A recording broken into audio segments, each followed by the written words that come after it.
একদিন এক ধনী সিইও হঠাৎ আংটিটা ছুঁড়ে ফেললেন। আংটিটা গিয়ে পড়লো এক ভবঘুরে মেয়ের কাছে। মেয়েটি সেটা ফেরত দিতে দৌড়ে গেল। সিইও ভয়ে ব্রেক পড়লো।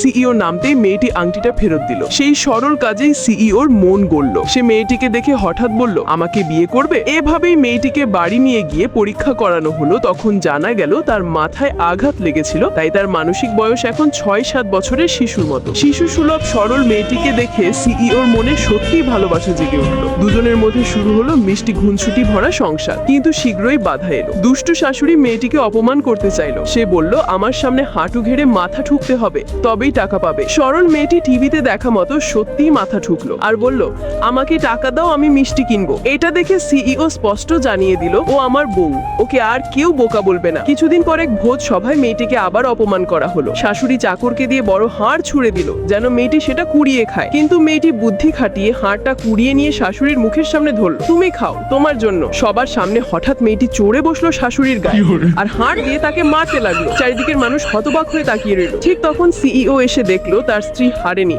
বরং লড়াই করছে। সে নিশ্চিন্ত হলো। কিন্তু শাশুড়ি থামলো না। আবার ধাক্কাধাক্কিতে মেয়েটির মাথায় আঘাত লাগলো, রক্ত ঝরতে লাগলো আর সে অজ্ঞান হয়ে গেল। শাশুড়ি ভয়ে চাকরকে মেয়েটিকে আবার আসনে বসিয়ে দিতে যেন কিছুই হয়নি। এমন সময় ভোজ সভায় থাকা এক ধূসর পোশাকের লোক অবাক হয়ে মেয়েটির দিকে তাকিয়ে রইল। সে ধীরে ধীরে এগিয়ে এলো, কারণ এই মেয়েটি আসলে সেই ওয়েন পরিবারের আসল উত্তরাধিকারিণী, যাকে সে একসময় গাড়ি চাপা দিয়ে মেরে ফেলেছিল।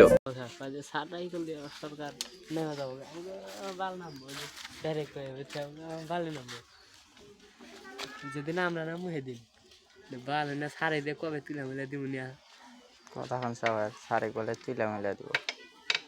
মাথা শুধু বেতন কি কম দেয় সরকারের কি আর মাথা সারা এ ভিতরে সর্বনাশ। দেশের তো কোনো নাই, এটা ডাইরেক্ট মানুষ লাইভে দেখবো, ওইটা ভয়েস রেকর্ড হইতেছে। লাগছে সব আছে, দেখি শুনি আমার ভয়েস আছে। দেশ দেশ আগে নেই যে